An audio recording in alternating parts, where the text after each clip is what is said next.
You're a DC guy. That's right. So I have to get your take on Elon Musk gloating about unemployment levels rising in that city. Yeah, we've barely begun, too.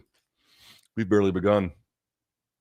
They're going to crash the housing market. I mean, there's really no doubt about that, which sucks for me because next month is my last payment on this house. And my hope was to sell it in the next 4 to 5 years and then use that towards a substantial portion of my retirement. And now I'm sure those prices are going to take a hit. I don't know what that's going to do. I don't know how bad it's going to be. I would imagine that, and I think some of the numbers, well, it's a little too early to say, but my hunch is that it's going to be worse in the suburbs than it is in the city proper. But it's going to be bad everywhere. And he doesn't care. He doesn't care who he hurts at all. It doesn't matter to him even a little bit.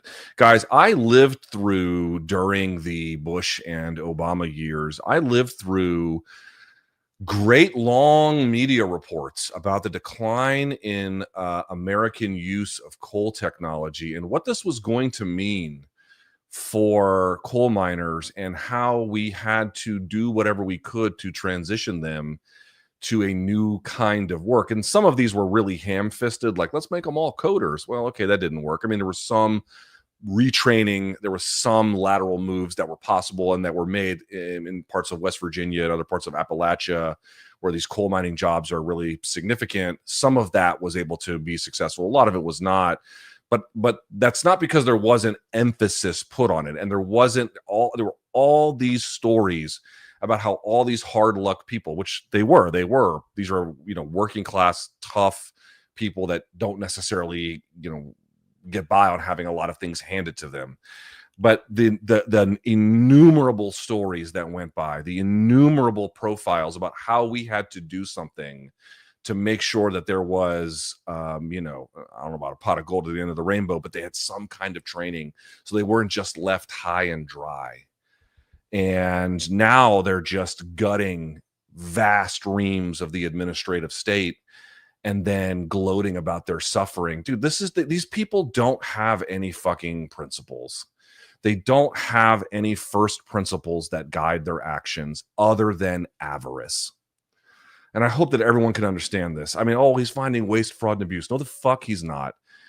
There is all kinds of waste, fraud, and abuse that I'm sure that is happening. He's not really interested in any of that. They're going to cancel this Verizon contract with the FAA so that he can introduce Starlink. It's self-dealing while they tear down the regulatory state. That's all that there is. And then gloating that those people are now on the street. I was actually taking my daughter to gymnastics. She goes right off Capitol Hill.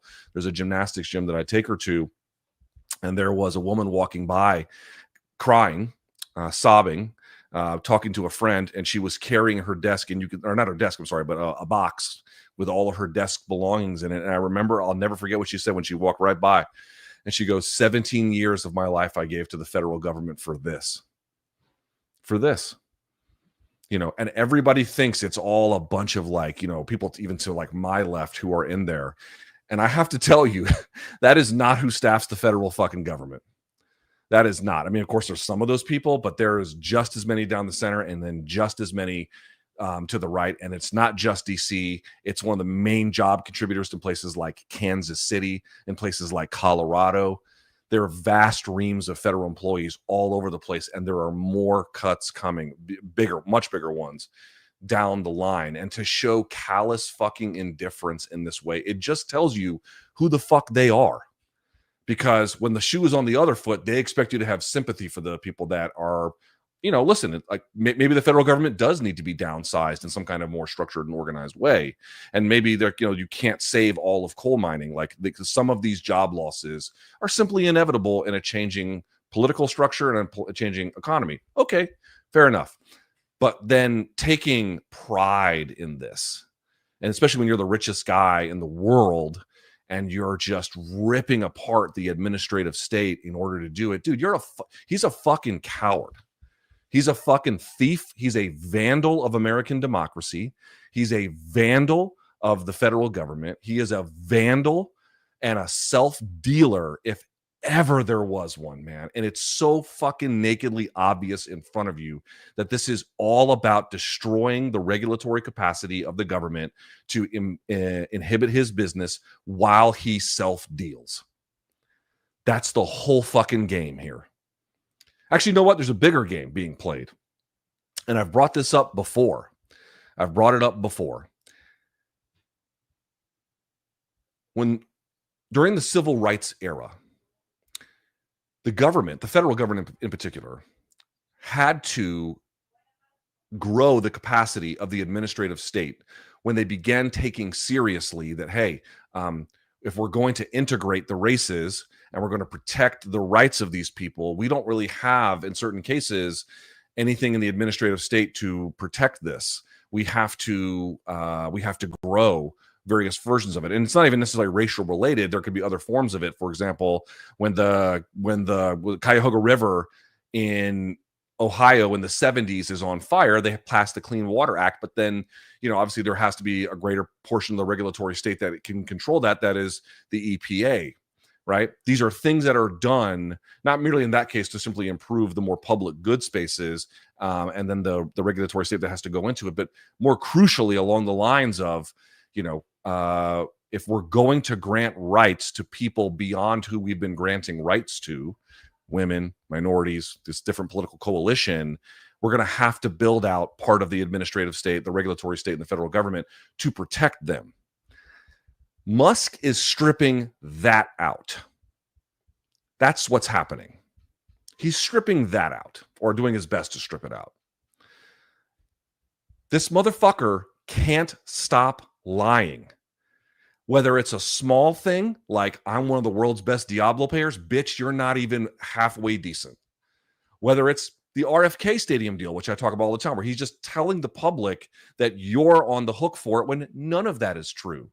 Or more recently, saying, we made a mistake cutting Ebola prevention and detection services abroad with USAID, but we quickly restored it. Everyone who worked on that program was like, no, the fuck you didn't. None of that was restored. And then having to claw back people that they fired, whether it was folks who were in charge of, nuclear weapons, whether it was more, even today, he's out there tweeting like, oh, we accidentally fired him. Well, sorry, he didn't say it this way. Hey, if you're retired and you want to get back into the FAA, we need air traffic controllers. It's like, dude, do you all know that job requires you to be retired by 56 because of how insane and difficult and high stress it is? And this asswipe is just sitting there letting them go and then creating, what is it, the State Department contract for $400 million for Tesla vehicles, going to get rid of Verizon for fucking Starlink. He's just plugging in, stealing all of your data and my data. And people think that this fucking douchebag is on your side. Motherfucker, look at me very plainly. Your life is like mine. You're probably middle class. I'm middle class. Your kids go to public school. My kids go to public school. By the way, this deadbeat motherfucker can't even see his own children. And when people try to tweet their way at him, he fucking shadow bans them. It is time for some of you to desperately wake up about who this fucking guy is. He is stealing from you. He is stealing from you. He is destroying the parts of the government that they don't protect him. They protect you. In fact, they protect you from people like him. To gloat about civil servants giving their career and big portions of their life to sometimes mundane, but otherwise actually pretty valuable jobs that we have created, both as part of this broader regulatory state to take care of people's rights, but also just to provide reasonable quality of life and for the government to do useful things, just fucking tearing it apart. Doesn't give a shit who he hurts, doesn't give a shit what gets fucked up, nothing, as long as his businesses, the boring company, fucking Starlink, fucking SpaceX, whatever self-dealing and data theft he can do, he'll do that. He doesn't give a fuck about you. Why? Because he tweets like, oh, I don't think trans fucking athletes should be on the court in colleges. There's 9 of them, Elon. Now where are we? Where are we? How about all of these other fucking issues? He's a thief. He's He's a thief and a fucking vandal of American democracy. And I really, if you don't see it now, trust me, you're gonna. Because all the reporting from the Hill states that, like all of these cuts, this is just the first few innings. Buddy, we haven't even hit the 7th inning stretch on this. These dumb motherfuckers are going to send hundreds of thousands of people into the unemployment rolls while getting rid of all the cheap labor in the country, while upping the costs on both commercial as well as consumer goods from our two of our biggest trading partners. They're going to crash the fucking economy. That is absolutely coming. Mark my fucking words. That is coming. I mean, here locally, there's going to be a recession. No two ways about it, like locally, but it'll be bigger than that, quite obviously. And he is fucking stealing from you to line his own pockets. And then again, God bless Joe Rogan. He's done a lot of great things, but being like, oh, well, Elon's the guy who doesn't need any money. Joe, he had more money than he could spend $350 billion ago. Now he's got that more, and he wants even more than that. He's stealing from you. And sooner or later, it's going to hit your world. Here, obviously in DC, I'm on the front lines of it in a sense. I mean, I don't work at the federal government or anything, but, I know a ton. I mean, all of my friends are either in the federal government or the defense contractors or consultants or, you name it. And, not all those jobs need to exist. I grant. That motherfucker is stealing from you. He is stealing from you. He is stealing from your kids. He is stealing from your fucking grandma. He is lining his fucking pockets at your expense. And don't even try to make an argument that your interests are aligned with his. Bitch, they're not. Your interest, and I know this hurts the heart of some of you to say this, your interests are aligned with mine, not his. Our lives are basically similar. I mean, you view things differently on a lot of things than me, but like in terms of where we're rooted to the ground, your life is very similar to mine. He doesn't give a fuck about us. That's what I think.